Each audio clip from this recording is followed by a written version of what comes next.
pagi, selamat siang, selamat malam, dan salam history. Jumpa lagi di catatan Reni. Selamat datang bagi yang baru bergabung. Dan jangan lupa untuk like, subscribe channel ini untuk membantu berkembangnya channel ini. Baiklah, langsung saja kali ini saya akan menyampaikan materi sejarah Indonesia tentang asal-usul nenek moyang bangsa Indonesia. Namun sebelum kita mempelajari dan memahami materi tersebut, alangkah baiknya kita mempelajari dulu tentang bagaimana terbentuknya alam semesta ini, kemudian bagaimana perkembangan bumi, dan bagaimana terbentuknya kepulauan Indonesia. Barulah kita lanjutkan dengan teori-teori mengenai asal-usul nenek moyang bangsa Indonesia, sampai akhirnya kita mengetahui dari mana nenek moyang bangsa Indonesia itu berasal. Untuk itu, tonton habis video ini serta jangan lupa like dan komen. Kita mulai dengan materi yang pertama, yaitu tentang bagaimana proses terbentuknya alam semesta ini.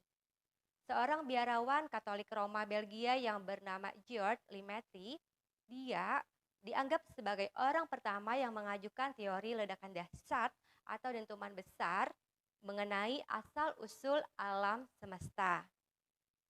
Berdasarkan kajian kosmologi dan berdasarkan permodelan ledakan ini, alam semesta awalnya dalam keadaan sangat panas dan padat, mengembang secara terus-menerus hingga saat ini. Berdasarkan pengukuran terbaik tahun 2009, keadaan alam semesta bermula sekitar 13,7 miliar tahun lalu yang kemudian selalu menjadi referensi sebagai waktu terjadinya Big Bang tersebut.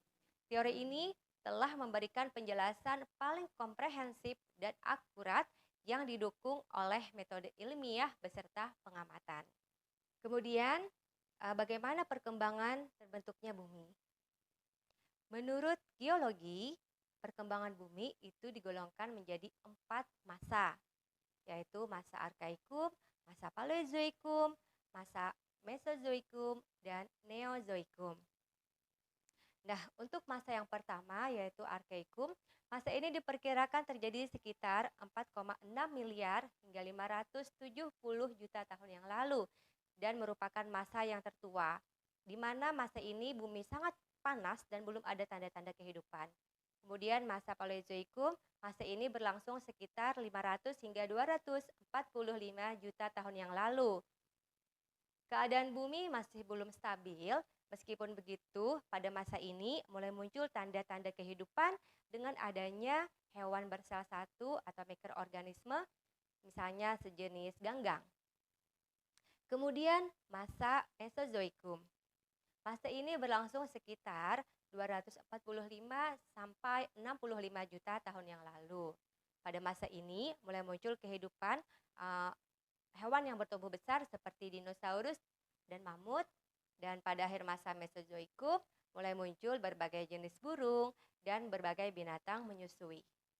Berakhirnya masa ini diperkirakan terjadi karena tumbukan meteorit raksasa yang membuat bumi itu diselimuti oleh debu. Hal ini menyebabkan hewan reptil itu punah secara mendadak. Kemudian yang terakhir, masa Neozoikum. Pada masa ini, hewan berukuran besar sudah mulai jauh berkurang. Masa Neozoikum itu dibedakan menjadi 2 zaman, yaitu zaman tersier dan zaman kuarter. Zaman tersier berlangsung sekitar 60 juta tahun yang lalu. Pada masa ini muncul jenis primata seperti kera. Sementara itu zaman kuarter sendiri dibagi menjadi 2, yaitu Pleistosen atau Diluvium dan Holosen atau Olivium. Kala Pleistosen diperkirakan munculnya manusia purba. Manusia purba mulai berkembang pada masa Holosen. Kalau manusia purba itu berkembang pada masa Neozoikum atau tepatnya pada masa Holosen atau Olivium, lalu kapan kepulauan Indonesia itu mulai terbentuk?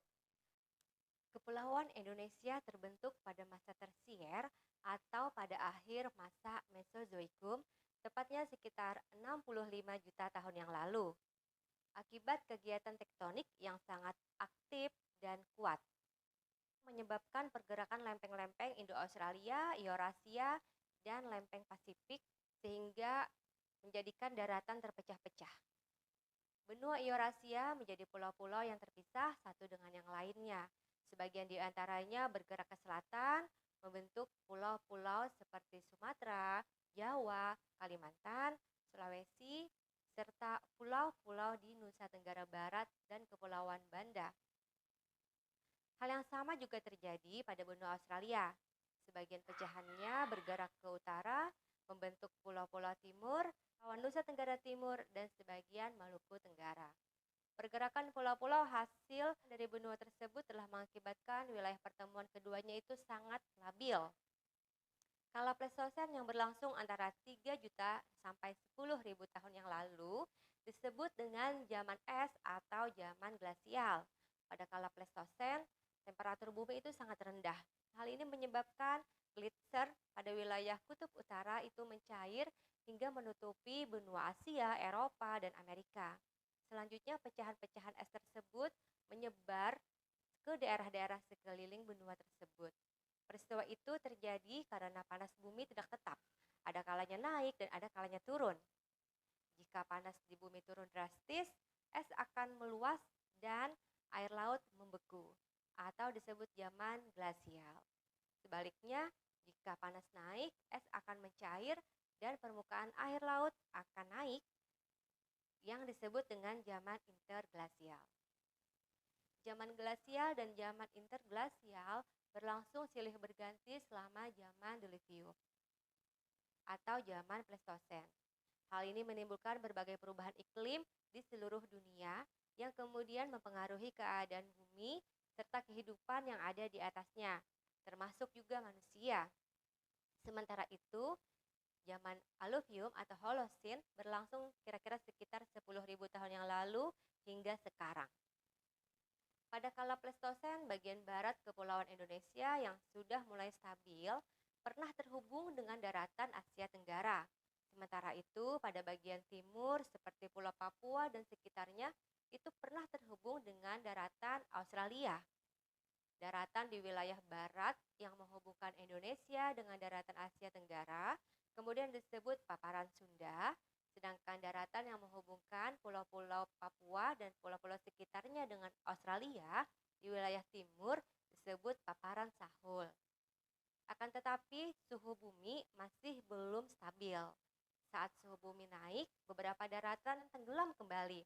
Dengan demikian, daratan yang menghubungkan Indonesia dengan Australia dan Asia Tenggara itu tenggelam kembali. Terjadinya perubahan alam di dunia memunculkan banyak teori mengenai manusia purba di Indonesia. Lalu, apa saja teori-teori tersebut? Teori yang pertama adalah teori Yunan, kedua, teori Nusantara, dan yang ketiga, teori Afrika. Kita bahas dulu teori yang pertama, yaitu teori Yunan. Teori ini menyatakan bahwa asal-usul nenek moyang bangsa Indonesia berasal dari Yunan, Tiongkok. Teori ini didukung oleh Muhammad Ali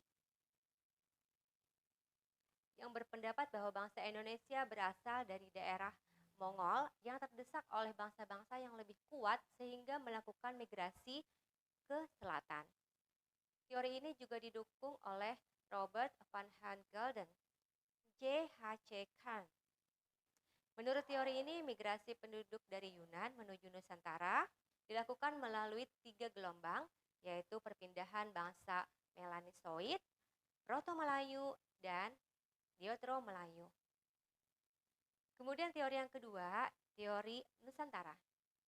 Teori ini menyatakan bahwa asal-usul bangsa Indonesia berasal dari Indonesia sendiri, bukan dari luar.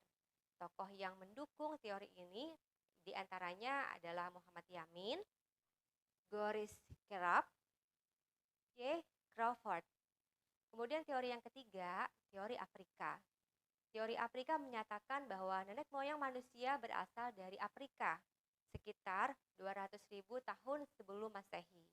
Setelah berhasil melewati proses evolusi dan mencapai taraf manusia modern, mereka kemudian berimigrasi dan menyebar ke seluruh benua yang ada di dunia. Proses penyebaran ini berlangsung cukup lama dan sangat lambat. Nah, itulah beberapa teori mengenai asal-usul manusia purba di Indonesia.